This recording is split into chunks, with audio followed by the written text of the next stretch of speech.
이사야 7장 1절부터 25절입니다. 우시야의 손자요 요담의 아들인 유다왕 아하스가 나라를 다스릴 때에 시리아왕 르신이 르말리아의 아들 이스라엘왕 베가와 함께 예루살렘을 치려고 올라왔지만 도성을 정복할 수 없었다. 시리아 군대가 에브라임에 주둔하고 있다는 말이 다윗 왕실에 전해지자 왕의 마음과 백성의 마음이 마치 거센 바람 앞에서 요동하는 숯불처럼 흔들렸다. 그때 주님께서 이사야에게 말씀하셨다. 너는 너희 아들 스알야숲을 데리고 가서 아하스를 만나거라. 그가 세탁자의 밭으로 가는 길 윗 물 빼는 길 끝에 서 있을 것이다. 그를 만나서 그에게 정신을 바짝 차리고 침착하게 행동하라고 일러라. 시리아의 르신과 르말리아의 아들이 크게 분노한다 하여도 타다감한 두 부지깽이에서 나오는 연기에 지나지 않으니 두려워하거나 겁내지 말라고 일러라. 시리아 군대가 아하스에게 맞서 에브라임 백성과 그들의 왕 르말리아의 아들과 함께 악한 계략을 꾸미면서 올라가 유다를 쳐서 겁을 주고 우리들에게 유리하도록 유다를 흩어지게 하며 그곳에다가 다부엘의 아들을 왕으로 세워놓자고 한다. 주 하나님께서 말씀하신다. 이 계략은 성공하지 못한다. 절대로 그렇게 되지 못한다.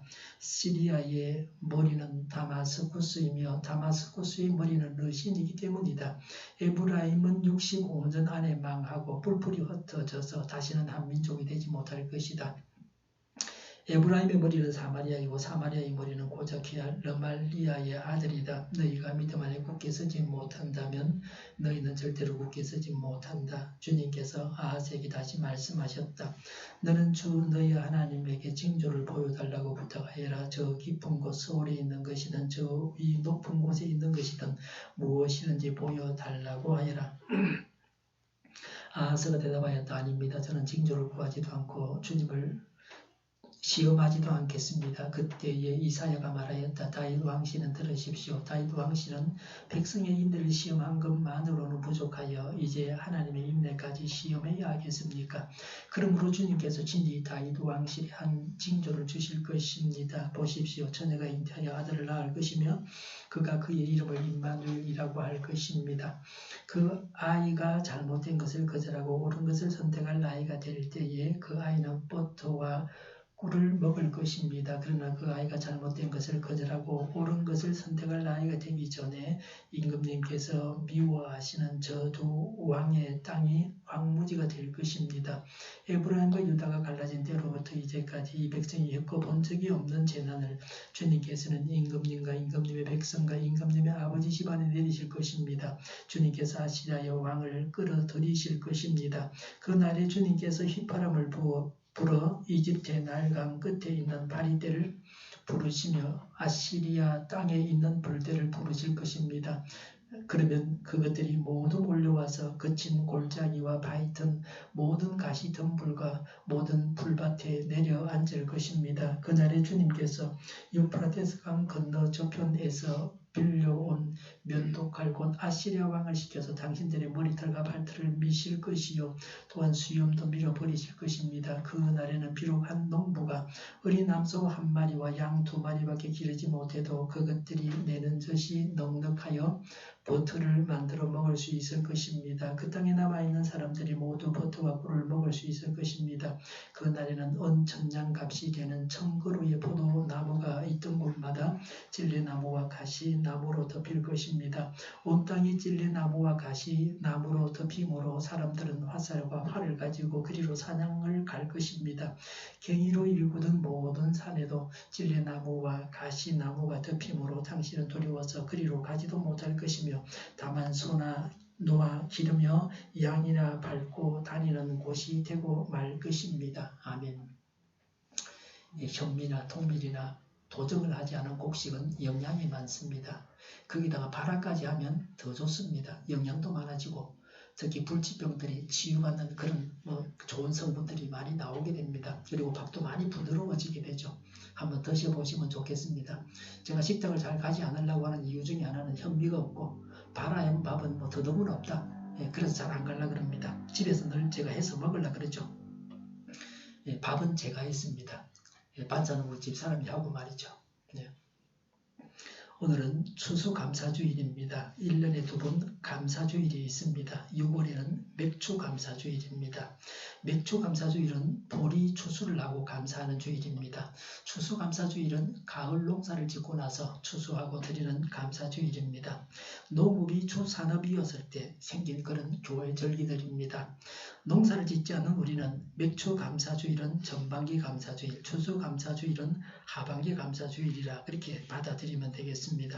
감사하는 것은 좋은 일입니다. 하나님께 감사하고 다른 사람에게도 감사하는 것이 좋습니다. 감사하는 습관을 가지면 좋습니다. 감사 일기를 적으면 참 좋습니다. 어떤 일도 감사할 수 있습니다. 내가 작정해서 하면 됩니다. 감사하면 하나님이 좋아하십니다. 감사하면 다른 사람이 좋아합니다. 대인관계가 좋아지게 됩니다. 감사하면 내가 좋습니다. 감사하면 나의 몸과 정신 건강에 도움이 됩니다. 데살로니가전서 5장 18절에 모든 일에 감사하십시오라고 했습니다. 이 말씀대로 하면 됩니다. 어떤 불행한 일도 감사의 조건으로 삼고 감사하면 되는 겁니다.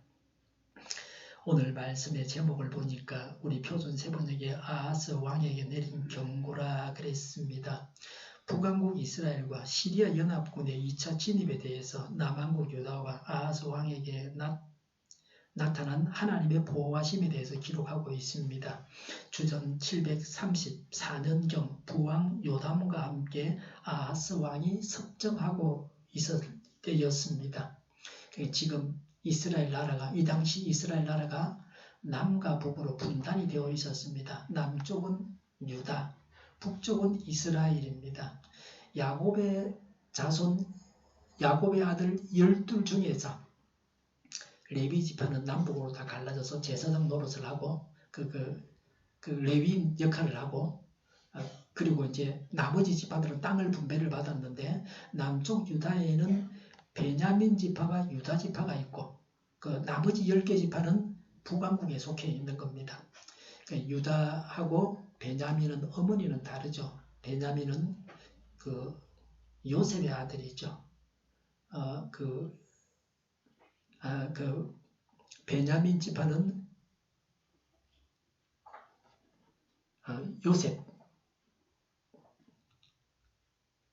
요셉의 아들이다. 요셉의 동생이죠.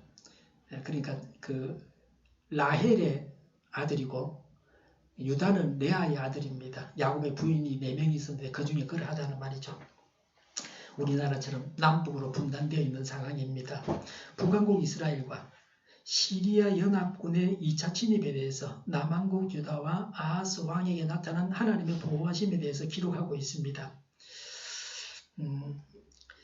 1절에 우시아의 손자여 요담의 아들인 유다왕 아하스가 나라를 다스릴 때에 시리아왕 러신이 르말랴의 아들 이스라엘왕 베가와 함께 예루살렘을 치려고 올라왔지만 도성을 정복할 수 없었다고 했습니다.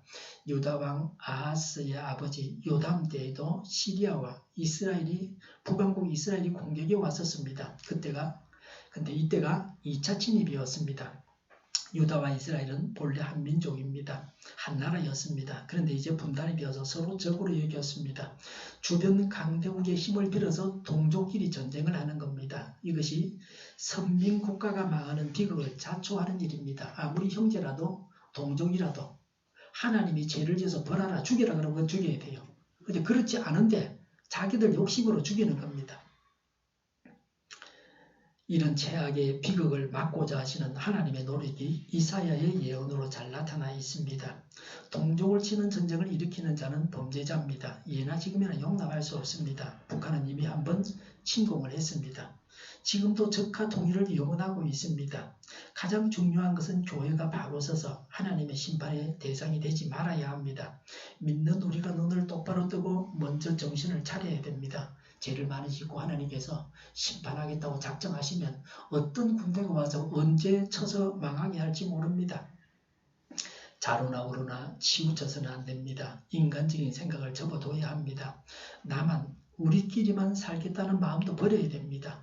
우리가 다시 망해서는 안 됩니다. 우리 성도가 바로 살아서 교회가 바르게 해서 하나님의 심판의 대상이 되지 않아야 합니다. 악인이 벌을 받는 것은 필연적인 사실입니다.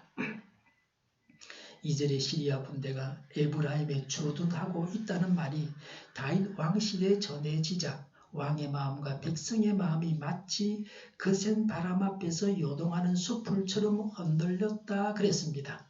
다윗 언약을 지키지 않아서 생겼던 일입니다. 다윗 언약을 하나님께서 지키실 것을 암시하고 있습니다. 에브라임은 북왕국입니다. 에브라임 북왕국 중에서 북왕국이 10개 지파가 있는데 그 중에서 에브라임 자손이 가장 번성하고 다수가 되었기 때문에 북왕국을 보통 에브라임이라고 그렇게 말하는 겁니다. 본래 북왕국과 시리아는 서로 적대 관계였습니다. 그런데 강대국 아시리아의 위협을 공동으로 대처하기 위해서 두 나라가 동맹을 맺었습니다. 시리아 군대가 남왕국 유다를 치기 위해서 북왕국 에브라임 군대와 함께 한 곳에 집결했습니다.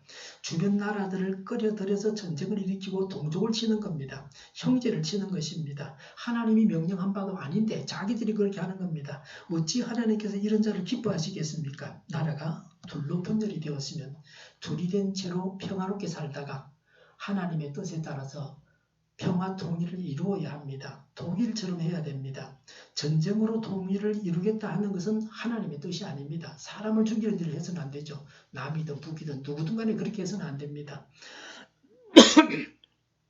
유다 사람들은 두려워하고 있었습니다. 전에 한번 아하스 왕이 이들 연합군과 맞서 싸워서 간신히 물리치긴 했지만 연이은 그들의 공격에는 더 이상 대항할 힘이 없었기 때문에 더욱더 두려움이 컸습니다.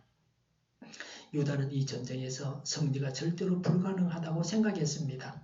하나님을 의지하는 믿음이 없었습니다. 그들은 하나님의 손길을 바라지 않았습니다. 하나님을 의지하지 않았습니다. 그래서 극심한 공포에 떨었습니다. 우리는 불신앙 때문에 우리들이 직면하는 환난과 고통을 두려워하고만 있지는 않습니까?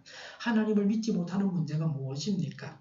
우리가 하나님을 믿고 의지해야 할 바가 무엇입니까? 대학 입시입니까? 아니면 아이를 낳는 일입니까? 돈을 버는 것입니까? 병고침을 받는 것입니까? 우리나라가 평화 통일을 이루는 것입니까? 하나님을 의지하시길 바랍니다. 3절에 그때 주님께서 이사야에게 말씀하셨다. 너는 너희 아들 스알야숲을 데리고 가서 아하스를 만나거라 그랬습니다. 스알야숲은 이사야 예언자의 아들입니다. 예언자는 하나님 말씀을 전하는 자입니다. 하나님은 이사야에게 왕을 찾아가서 위로하라고 하셨습니다. 믿음 없는 아하스 왕이요 하면서 꾸짖는 것이 아니라 위로하라 그랬습니다. 만남의 목적이 꾸짖는 것이 아니고 위로였습니다. 우리가 만나서 위로할 자가 누굽니까? 우리가 만나서 위로해서 하나님의 위로가 넘쳐나기를 바랍니다. 3절에 그가 세탁자의 밭으로 가는 길, 물 빼는 길 끝에 서 있을 것이다 라고 했습니다. 세탁하고 빨래를 말리는 곳에 아하스 왕이 있다는 겁니다. 전쟁 시 급수창고입니다. 군사 전략상 중요한 곳입니다. 왕이 여기에 나와 있다는 것은 왕이 하나님에 대한 신뢰보다는 주변 여건에 더 관심을 갖고 있었다는 것을 보여주고 있습니다. 4절에 그를 만나서 그에게 정신을 바짝 차리고 침착하게 행동하라고 일러라고 했습니다. 하나님을 신뢰하여 불안한 마음을 안정시키라고 하셨습니다. 아하스는 예루살렘 성의 수비 상태를 점검하고 있었습니다. 왕의 내면은 바람에 흔들리는 나무처럼 몹시 불안하고 떨고 있었습니다. 다윗은 환난과 고통 가운데서 하나님의 구원을 믿으면서 요동치 않았던 것과 크게 대조를 이루고 있습니다. 불안과 근심이 불경건한 자의 중요한 특징입니다. 눈에 보이는 현실이 위태로워도 하나님을 믿는 믿음 가운데 평안을 잃지 않아야 합니다. 특히 왕이 불안에 떨고만 있으니까 적을 막아내는데 전혀 도움이 되질 않습니다. 위기를 만났을 때에 정신을 차리고 침착하게 행동해야 합니다. 이루기 위해서 하나님을 의지해야 합니다. 4절에 시리아의 르신과 르말리아의 아들이 크게 분노한다 하여도 타다가만 두 부지깽이에서 나오는 연기에 지나지 않으니 두려워하거나 겁내지 말라고 일러라 그랬습니다. 부지깽이는 아궁이에 불을 뗄 때에 불을 해치거나 끌어내거나 또 거두어 넣거나 하는 데서는 막대기입니다. 적들의 공격이 활활 타오르는 불처럼 공격력이 거세지 않았습니다. 연기 나는 부지깽이처럼 그 기운이 쇠했습니다. 아하스 왕의 근심이 기우에 불과하다고 하는 것입니다. 적이 아무리 강해도 하나님의 능력 앞에서는 금방 사라질 연기에 불과합니다. 이런 적군을 보고서 안절부절하는 아하스 왕의 불경건한 모습은 하나님의 자녀의 바른 자세가 아닙니다. 하나님의 자녀들에 대한 하나님의 보호하심은 성도들만이 누릴 수 있는 특권입니다. 공중의 권세를 잡은 사단까지도 우리를 그리스도의 사랑에서 끊을 수 없기 때문에 환난이나 고난을 당할 때 우리에게 큰 위로의 약속이 됩니다. 적이 허술해 보이지만 야무지다면 이는 매우 위험합니다. 그러나 여기서는 적은 겉으로는 대단해 보이지만 실제는 아무것도 아니라고 하나님이 알려주셨습니다. 그래서 그리 걱정할 것이 없다고 하십니다. 이런 적을 만나야 합니다. 이런 적을 두고 있다는 것이 행운입니다. 지금 여당은 야당 복이 있다 그러죠. 야당이 죽을 쓰니까 내년 봄 총선에서도 기대할 것이 있다 그러죠. 허상과 실상은 제대로 파악을 해야 합니다. 커 보이지만 작은 게 있고 작아 보이지만 큰 것이 있습니다. 작은 고추지만 씹었을 때 매운 것도 있습니다. 여행 간다고 공항에 가서 여건이 없어가지고 되돌아가는 사람이 있습니다. 저는 저번에 이스라엘 갈 때에 상의를 가지고 가지 않아가지고 입은 거 하나 가지고 매일 빨아서 입었습니다. 그것도 다행한 것은 그 옷이 잘 마르는 옷이라 다행이었습니다. 가져갈 거라 입지도 않고 걸어두고서 가는 날에 그냥 잊어먹어 버렸습니다. 앞으로는 미리 넣어둘 겁니다. 어차피 여행 가기 전에 입을 옷도 아니니까 말이죠. 그 간단한 걸 못해가지고 그렇게 고생을 했습니다. 요새 백두산 관광이 10몇만 원이면 가더라고요. 제가 6월달에 갔다 왔는데 그때 그 천지를 못 보고 왔어요. 안개가 너무 끼갖고 서파로 갔는데 그니 계단이 한 1,500개, 1,400개 올라가야 돼요. 비를 맞으면서 올라갔는데 아마 가이드가 속으로 그랬는데 헛땅 와봐라 이거 한번. 근데 뭐 안개가 자욱해서 아무것도 안 보여요. 그 우리보다 한 10만 원 더 내고 간 사람은 2번 올라갔는데 밝다 그래요. 그 다음날. 근데 그 동파는 북한에서 가는 거고 그 북파는 막 주차장에서 내리면 조금 올라가면 되는데 한 5분이나 10분만 가깝다 그래요. 제가 옛날에 갈 때는 6월달에 갈 때는 대련을 거쳐서 갔으니까 버스를 얼마나 타는지 몰라요. 대련에서 백두산까지 버스 가는데 그냥 한 4-5시간 걸릴 거예요 아마. 단동을 거쳐갖고. 근데 요새는 부산에서 바로 연변으로 가버립니다. 그럼 금방이 되죠. 2박 3일이면 충분해요. 근데 너무 추워서 문제라. 한겨울에 1월달, 12월달 영하 20도 내려가는데 백두산은 영하 30도 될지도 몰라. 사진을 어떻게 찍겠어 손이 얼어갖고. 특히 부산 사람이. 그게 걱정입니다.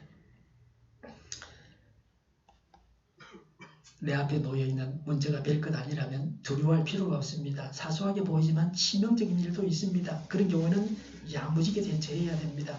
얕잡아 봤다가는 큰 코다칩니다. 이사야 7장 5절에 시리아 군대가 아하스에게 맞서 에브라임 백성과 그들의 왕을 러말리아의 아들과 함께 악한 계략을 꾸미면서 6절에 올라가 유다를 쳐서 겁을 주고 우리들에게 유리하도록 유다를 흩어지게 하며 그곳에다가 다보엘의 아들을 왕으로 세워놓자고 한다 그랬습니다. 악한 깨는 하나님의 뜻과는 정반대입니다. 하나님께서 택하신 다윗 왕가를 공격하는 것과 동족과 싸우는 것은 하나님의 뜻이 아닙니다. 적이 위협하는 말에 두려워해서는 안 됩니다. 아직 이루어진 일이 아닙니다. 하나님께서 그렇게 제대로 허락하실 일도 아닙니다. 7절에 주 하나님께서 말씀하신다. 이 계략은 성공하지 못한다. 절대로 그렇게 되지 못한다고 했습니다. 악한 도모가 이루어지지 않으니까 두려워하지 말고 하나님 말을 의지하라고 합니다. 하나님을 믿고 하나님의 말씀을 믿고 담대해야 됩니다. 기도원 300 용사는 하나님만 의지해서 무기도 없이 적 앞에 나아갔습니다. 항아리와 횃불과 이거밖에 없지 무기도 없었어요. 적은 자기들끼리 찔러 죽이고 도망을 갔습니다. 겁이 나가지고. 무수하게 많은 적들을 그 전쟁에서 다 무찔러 죽였습니다. 우리의 문제도 이런 것이면 얼마나 좋겠습니까? 우리의 적들이 성공하지 못하는 행운을 우리가 누려야 합니다. 우리나라를 공격하고자 하는 적들이 성공하지 못하는 복을 우리가 누려야 합니다. 하나님께서 우리나라에 이런 복을 주십사고 간구합니다. 시합이나 싸움은 상대가 많이 실수하면 이기게 됩니다. 내 실수를 줄이기만 해도 이기게 되는 겁니다. 이제 내 국회의원 안 한다면서 신문에 기사를 낸 사람인데 조치훈인가 바둑 잘 두는 사람. 바둑을 두다 보면 실수만 안 해도 이긴다는 거예요. 실수하기 때문에 진다는 겁니다. 그래서 자기는 국회의원 싫대요. 자기 생각과 그 당의 생각이 다르면 무조건 당이 시키는 대로 해야 되니까 그것도 괴로운 일이라는 거예요. 그래, 뭐 그렇게 사람이 자기 하고 싶은 대로 편한 대로 살아야 되지. 너무 높은 자리만 차지하려고 그러는 것도 좋은 건 아닙니다. 하고 싶으면 해야 되겠지만 하기 싫으면 그만두면 되지 뭐. 그 사람이 밥을 못 먹겠어요? 바둑의 세계 최강자였는데 제자한테 다 뺏겼다 그러더만요. 그 다행히 이제 남한테 안 뺏기고 제자한테 뺏겼으니까 뭐 이창원과 누구한테. 예. 하여튼 뭐 대가들은 다르긴 달라요. 바둑을 둔 사람이라서 술을 보고 아주 점잖은 분이라 그렇게 글을 보니까 여겨졌습니다. 실수만 줄여도 신앙생활 잘하는 겁니다. 8절에 시리아의 머리는 다마스쿠스이며 다마스쿠스의 머리는 르신이기 때문이다. 9절에 에브라임의 머리는 사마리아이고 사마리아의 머리는 고자키아 르말리아의 아들이다 그랬습니다. 머리는 지배자를 말하는 거죠. 시리아와 북왕국의 족보가 인간으로서 비롯된 것임을 밝혔습니다. 북왕국 이스라엘은 건국 초기부터 망할 때까지 금송아지 우상을 섬기고 말았습니다. 그랬습니다. 그러니까 하나님은 얼마나 인내 가운데 참았는지 모릅니다. 유다는 하나님께서 다스리시는 나라로 이들과는 다릅니다. 좀 나았죠. 하나님은 유다의 승리를 약속하셨습니다. 8절에 에브라임은 65년 안에 망하고 뿔뿔이 흩어져서 다시는 한 민족이 되지 못할 것이다 그랬습니다. 북왕국이 아시리아에 의해서 멸망을 하고 23년 후에 아시리아의 비정복민 이주 정책에 의해서 북왕국 사람들이 북방으로 뿔뿔이 흩어지게 됩니다. 북왕국 땅에는 이방인들이 이주해 와서 살게 될 것을 예언한 것입니다. 이런 이주 정책으로 더 이상 이곳에 나라가 설 수 없었습니다. 포로로 잡혀간 다음에 남한국 유다 사람들은 돌아왔습니다. 물론 남한국은 바벨론에 나중에 망하게 되고 먼저 아시리아에 의해서 북왕국이 망했는데 북왕국 사람들은 나중에 그 포로에서 돌아오질 않아요. 하나님의 눈밖에 남은 끝장입니다. 멸망하고 회복하지를 못합니다. 지금도 이스라엘에 가면 사람들이 돌아와서 나라를 이루고 있습니다. 제가 9월달에 다녀왔는데요. 한 번은 가볼 만하다 여깁니다. 9절에 너희가 믿음 안에 굳게 서지 못한다면 너희는 절대로 굳게 서지 못한다 그랬습니다. 만약에 아하스가 이사야의 예언을 믿지 않고 섣불리 자신의 인간적인 계책에 따라 적군과 맞서 싸우려고 하면 그 불신앙으로 인해서 필히 멸망할 수밖에 없다는 것입니다. 하나님의 백성이 하나님의 말씀을 온전히 믿지 않는다면 그것 자체가 파멸의 겁니다. 하나님의 말씀을 믿지 않고서는 진실한 하나님의 백성이 될 수 없습니다. 하나님께서 어떻게 말씀하시느냐 하는 것을 잘 들어야 됩니다. 하나님 말씀이 중요합니다. 10절에 주님께서 아하스에게 다시 말씀하셨다 그랬습니다. 하나님께서 이사야를 통해서 구원 약속을 하셨지만 아하스는 믿지를 못했습니다. 그래서 하나님은 다시 한번 더 큰 표적으로 구원의 확실성을 보증하시는 말씀을 주십니다. 인간은 불신앙으로 하나님을 떠났지만 하나님은 한 번 택한 백성을 결코 포기하지 아니하십니다. 11절에 너는 주 너의 하나님에게 징조를 보여달라고 부탁하여라. 저 깊은 곳 오래 있는 것이든 저 위 높은 곳에 있는 것이든 무엇이든지 보여달라고 하여라고 했습니다. 하나님은 무언가를 보여주기를 원하셨습니다. 보고서라도 하나님을 믿게 하려고 하셨습니다. 하나님은 우리에게 많은 것을 보여주셔가지고 믿음의 길로 인도하기를 열망하십니다. 하나님은 시리아와 북왕국 연합군을 능히 물리칠 수 있다는 사실을 확신하게 하는 그런 말씀입니다. 예수님은 도마에게 만져보고 믿으라 그랬습니다. 내가 바로 예수다. 내가 부활한 예수다. 나의 창자하고 손에 못자국을 만져보고 네가 믿으라 그렇게 말씀하셨습니다. 에이 의심 많은 놈 네가 내 제자냐 썩거지라 그렇게 말하지 않고 만져보고서라도 믿으라고 하셨습니다. 의심만 하지 말고 만져보고서라도 믿으라는 것입니다. 저는 대학에서 생물학을 공부했습니다. 그래서 굉장히 과학적인 사고를 나름대로 하고 있습니다. 뭐 나름대로 논리를 갖추고 있고요. 보고서라도 믿어야 되고 저도 잘 못 믿는 성격인데 하나님이 사실은 믿음을 주셔서 믿는 거지 사람의 노력만으로는 안 됩니다. 또 중요한 것은 사람이 결정적인 죄를 지으면 하나님의 은혜를 거두어 가시고 그래서 믿음이 없어져 버립니다. 그래서 냉담하게 되죠. 뭐 종종 간음죄를 짓는다. 죄인 줄도 모르고 막 짓는다. 그리고 하나님 믿음 뺏어가는 거예요. 그 믿음이 안 믿어져요. 교회 못 가지요. 믿음이 없는데요. 그러니까 하나님 안에서 그 믿음을 귀중하게 여기면서 하나님의 백성답게 살아갈 때 믿음을 지킬 수가 있습니다. 그건 돈으로 살 수 없는 겁니다. 이렇게 믿음이 중요합니다. 의심이 많은 사람도 어떤 일을 해서라도 믿음을 가져야 합니다. 12절에 아하스가 대답하였다. 아닙니다. 저는 징조를 구하지도 않고 주님을 시험하지도 않겠습니다. 라고 했습니다. 아하스는 하나님을 시험하지 않기 위해서 징조를 구하지 않겠다고 했습니다.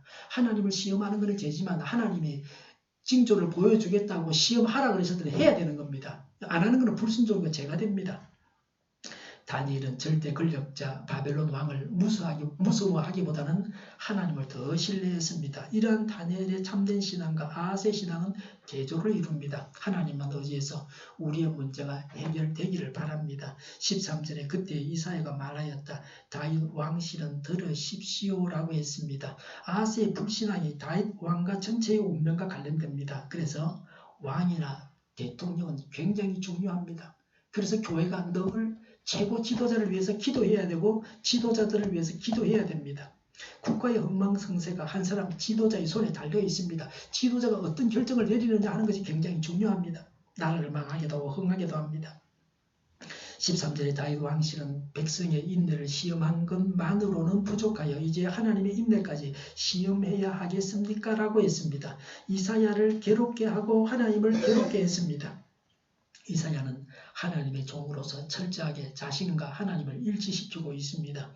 이사야는 하나님과 동일한 심정을 가졌습니다. 우리는 항상 하나님의 심정을 가져야 됩니다. 14절에 그러므로 주님께서 친히 다윗 왕실에 한 징조를 주실 것입니다. 보십시오. 처녀가 잉태하여 아들을 낳을 것이며 그가 그의 이름을 임마누엘이라고 할 것입니다. 라고 했습니다. 관주에 보면 처녀라는 말은 젊은 여자로 번역할 수도 있다는 겁니다. 처녀로도 번역할 수 있고 말이죠. 임마누엘은 하나님이 우리와 함께 계신다 하는 뜻입니다. 하나님은 일방적으로 징조를 주셨습니다. 인간이 타락하고 불순종했지만 하나님은 메시아를 보내셨습니다. 처녀 마리아의 몸에서 성자 예수님이 태어나셔서 구세주가 되셨습니다. 하나님이 우리와 함께 계시게 되었습니다. 예수님을 우리 마음속에 영접해서 하나님이 우리와 함께 하십니다. 우리가 하나님이 계신 성전이 되었습니다. 제가 지난 9월달에 예루살렘 성전을 보고 왔는데요. 그 안에는 더 가지는 못해요. 그 감람산에서 보는데 그 성전을 말이죠. 근데 사실은 하나님이 우리 안에 들어와 계시기 때문에 우리가 성전입니다. 거기에 하나님이 계시는 것이 아니고 우리 안에 들어와 계십니다. 옛날에는 예루살렘 성전에 계셨습니다. 구약시대는. 그러나 지금은 예수님을 마음속에 모셔드리고 영접하면 예수님이 우리 안에 들어오시고 우리가 성전입니다. 예수님이 우리 안에 계셔서 우리가 그리스도인입니다. 하나님의 영이 우리 안에 거하시고 우리가 영생을 얻었습니다. 하나님으로 인해서. 15절에 그 아이가 잘못된 것을 거절하고 옳은 것을 선택할 나이가 될 때에 그 아이는 버터와 꿀을 먹을 것입니다. 라고 했습니다. 그 아이는 예수님을 말합니다. 선악을 분별할 나이는 3세입니다. 예수님은 성자 하나님이시지만 인간으로 오셔서 성장해 가셔서 인간의 법칙의 제한을 받으시는 자기 비하에 대한 언급입니다. 예수님은 인간의 음식을 먹으셨습니다. 예수님은 하나님이시면서 인간으로 오셨습니다. 예수님은 완전한 하나님이시고 동시에 완전한 인간이십니다. 16절에 그러나 그 아이가 잘못된 것을 거절하고 옳은 것을 선택할 나이가 되기 전에 임금님께서 미워하시는 저 두 왕의 땅이 황무지가 될 것입니다. 라고 했습니다. 여기서 아이는 이사야의 아이를 말하는 겁니다. 이사야 8장 1절 이하에 보면 이사야가 아들을 낳을 것을 예언하고 있습니다. 그 아이가 3세가 되기 전에 앞으로 3년 후에 북왕국과 시리아가 망합니다. 하나님께서 정해놓으셨습니다. 그 당시는 시리아와 북왕국 이스라엘이 대단해 보였지만 곧 망한다는 겁니다. 하나님은 그 두 나라들의 멸망을 알려주셨습니다. 17절에 에브라임과 유다가 갈라진 때로부터 이제까지 이 백성이 겪어본 적이 없는 재난을 주님께서는 임금님과 임금님의 백성과 임금님의 집안에 내리실 것입니다. 임금님께서 아시리아의 왕을 끌어들이실 것입니다. 라고 했습니다. 아하스가 믿었던 아시리아에 의해서 유다 나라가 망한다는 것입니다. 물론 여기서 망한다는 말은 유다의 멸망을 말하는 것은 아니고 굉장한 고통을 당하게 된다. 돈을 주고 아시리아 용병을 사왔는데 그것 때문에 고통을 당한다는 겁니다. 옛날에 청나라군 내려가 우리나라에 있으면서 모든 거 다 잡아먹고 전쟁은 나가려고 그러지도 않고 말이죠. 그런 거하고 비슷합니다. 더한다 이제 보면 말이죠. 18절에 그날에 주님께서 휘파람을 불어서 이집트의 나일강 끝에 있는 파리떼를 부르시며 아시리아 땅에 있는 벌떼를 부르실 것입니다 라고 했습니다. 아시리아와 이집트는 적대국입니다. 이들의 틈바구니에서 곤욕을 치르게 됩니다. 이 둘 사이에서 교묘한 외교술로 안전을 도모하려고 했지만 헛일이 되고 맙니다. 지금 우리나라는 미국과 중국의 싸움에 휘말려서 어려움을 당하고 있습니다. 뭐 덕분도 조금 있긴 하지만 말이죠. 우리나라가 미국과 중국 사이에서 균형을 잘 유지해야 됩니다. 이 일에 하나님의 도우심이 필요합니다. 한일관계, 한미관계도 풀어야 될 과제가 많이 있습니다. 북한은 핵을 보유하고 미국하고 맞짱 뜨겠다고 그럽니다. 근데 북한 뒤에는 중국과 러시아가 있어가지고 미국이 함부로 공격도 못합니다. 중동 같았으면 벌써 뭐 몇 번도 두드렸을 겁니다. 강대국들의 틈바구니에서 우리나라가 고통을 당하거나 망하지 않도록 하나님께서 지켜주셔야 됩니다. 100년 전에 우리가 일본의 식민지가 되었습니다. 뭐 미국하고 미국 필리핀을 먹고 일본은 우리나라를 먹고 그런 식으로 강대국끼리 짜가지고 그렇게 했습니다. 우리가 다시 그런 고통을 당해서는 안 됩니다. 19절에 그러면 그것들이 모두 몰려와서 거친 골짜기와 바위틈 모든 가시덤불과 모든 풀밭에 내려앉을 것이다 라고 했습니다. 이런 지형들은 평소 적이 침입할 때 유용한 은신처입니다. 그런데 유다를 심판하실 때는 이런 곳들조차도 적들의 수중에 들어가게 됩니다. 유다는 전 지역에 걸쳐서 철저하게 심판을 받게 됩니다. 하나님을 의지하지 않고 아시리아를 믿고 아시리아를 끌어들였다가 아시리아로 인해서 고통을 당한다는 것입니다. 북왕국은 아시리아에 의해서 망하는데 남왕국 유다는 아시리아에 의해서 멸망하지는 않지만 멸망과 같은 고통을 당하게 됩니다. 하나님을 의지하지 않고 아시리아를 믿고 의지한 결과는 의지했던 아시리아에 의해서 고통을 당하는 것입니다. 20절에 그날에 주님께서 유프라테스강 건너 저편에서 빌려온 면도칼 곧 아시리아 왕을 시켜서 당신들의 머리털과 발털을 미실 것이요 또한 수염도 밀어버리실 것입니다 라고 했습니다. 유다가 막대한 자금을 주고 아시리아를 끌어들여서 시리아와 북왕국 이스라엘 연합군을 치게 하는데 아시리아에 의해서 유다도 황폐해지게 됩니다. 21절에 그 날에는 비록 한 농부가 어린 암소 한 마리와 양 2마리밖에 기르지 못해도 그랬습니다. 목축은 중요한 생업이었습니다. 유다가 망한 후에도 목축업이 개멸될 것을 예언합니다. 시리아 군대가 다 약탈해 갔습니다. 22절에 그것들이 내는 젖이 넉넉하여 버터를 만들어 먹을 수 있을 것이다. 그 땅에 남아있는 사람들이 모두 버터와 꿀을 먹을 수 있을 것이다 그랬습니다. 멸망으로 사람들이 다 죽어가지고 극소수의 가축에게서 나오는 것들도 오히려 남아 돌게 된다는 것입니다. 23절에 그 날에는 은천냥값이 되는 1000그루의 포도나무가 있던 곳마다 찔레나무와 가시나무로 덮일 것입니다 라고 했습니다. 사람들이 다 죽어서 포도원을 경작할 사람이 없습니다. 24절에 온 땅에 찔레나무와 가시나무로 덮이므로 사람들은 화살과 활을 가지고 그리로 사냥을 갈 것입니다 라고 했습니다. 포도원이 야생동물의 서식지가 됩니다. 농기구를 가지고 가야 할 포도원에 사냥을 하기 위해서 화살을 가지고 가게 됩니다. 25절에 경기를 일구던 모든 산에도 찔레나무와 가시나무가 덮이므로 당신은 두려워서 그리로 가지도 못할 것이며 다만 소나 노아 기르며 양이나 밟고 다니는 곳이 되고 말 것입니다 라고 했습니다. 예전에 경작지나 수렵지가 옛날에 경작지가 수렵지나 가축의 방목지가 된다는 겁니다. 땅값이 똥값이 된다는 말씀입니다. 멸망이 이런 것입니다. 서울 집값이 천정부지로 뛰었다 그러죠. 집값을 잡으려고 했는데 집값이 뛰었습니다. 부산 해운대구 수영구 동대구에 집값이 뛰기 시작했다고 하자 다시 규제했다는 기사를 봤습니다.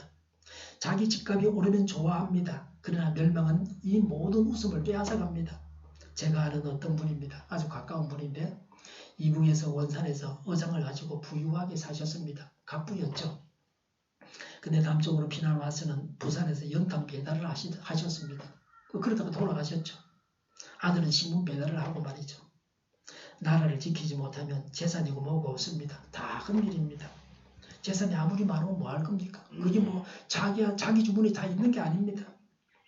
어떤 어려움이 닥쳐도 하나님 앞에서 바로 살고 하나님을 의지해야 합니다. 하나님이 쳐서 망하게 하시겠다고 작정하시거나 믿음이 없어서 하나님을 의지하지 못해서 아하스 왕처럼 살아남지 못하면 아무것도 아닙니다. 기도하겠습니다. 하나님 앞에서 바로 살고 하나님을 의지하게 하여 주시옵소서. 심는 자에게 씨와 먹을 양식을 주시는 이가 너희 심을 것을 주사 풍성하게 하시고 너희 의의 열매를 더하게 하시리니 너희가 모든 일에 능력하여 너그럽게 영보를 하면 그들이 우리로 말미암아 하나님께 감사하게 하는 것이라. 나누는 성도에게 하늘의 신령한 복과 땅의 기름진 복으로 채워주시는 하나님 아버지, 정성과 뜻을 모아 추수 감사 예물을 드리게 하심을 감사드립니다. 지금 저희들은 마음을 모아 하나님을 사랑하고 감사하는 마음이 넘치기를 원합니다. 지난날 저희가 살아온 것이 실패나 성공이 모두 하나님의 뜻인 줄 알고 오히려 감사하는 마음으로 자신을 드리게 하옵소서. 죄를 짓고 불안한 마음이 있으면 위로하여 주시고 검은 구름이 거치게 하여 주옵소서. 무한하신 하나님의 사랑을 느끼며 감사하게 하시옵소서. 감사절기에 감사하는 손길에 영원한 기쁨과 감사 있게 하시고 감사하는 심령에 신령한 복으로 채워주옵소서. 저희의 감사가 형식적인 것이 되지 않게 하여 주시기를 바랍니다. 하나님은 저희에게 정말로 감사해야 할 은혜를 주셨습니다. 그런데 저희의 영안이 두려워서 보지 못했습니다. 저희의 영안이 하늘의 복을 보게 하여 주시옵소서. 여기에 가득한 복을 발견하게 하여 주시옵소서. 저희의 감사가 하나님의 영광이 되게 하여 주시옵소서. 우리 동질교회가 만군을 기하게 하여 주시옵소서. 예수 이름으로 명하노니 모든 병만은 물러가고 몸의 모든 부분들은 온전하게 될지어다. 지금도 신유의 기적을 베푸셔서 우리의 질병을 고쳐주시옵소서. 저희와 교회와 이 나라의 민족을 불쌍히 여겨주시옵소서. 평화 통일을 이루게 하여 주시옵소서. 공부하는 학생들에게 하나님의 지혜를 더하셔서 앞서가게 하여 주시옵소서. 하나님의 이어가는 자녀를 지켜주시고 가르치는 분들에게도 주님의 지혜와 능력으로 잘 가르치게 하여 주시옵소서. 신앙의 자유를 늘 누리며 살게 하시며 하나님을 대적하는 세력들이 바로 망하게 하여 주시옵소서. 국회와 정부가 하나님이 기뻐하시는 법만을 만들게 하시며 반성 경쟁의 모든 법과 영과 내교와 가짜 임금법이 폐기되게 하여 주시옵소서. 하나님께서 기뻐하시는 지도자를 세워주시고 나라가 번성하게 하여 주시옵소서. 지인이 일어나지 않게 하시며 출산들이 올라가게 하여 주시옵소서. 자녀를 낳고 살만한 성적으로 건전한 나라가 되게 하여 주시옵소서. 에너지 정책, 재활용금 정책을 제대로 세워서 집행하게 하여 주시옵소서. 늘 안전운전하게 하시며 삶의 복이 넘쳐나는 한 주간을 살게 하여 주시옵소서. 늘 맑은 공기를 마실 수 있게 하여 주시옵소서. 좋으신 하나님을 찬양하면서 예수님의 이름으로 축복하며 기도하옵나이다. 아멘. 찬송가 258장 하겠습니다.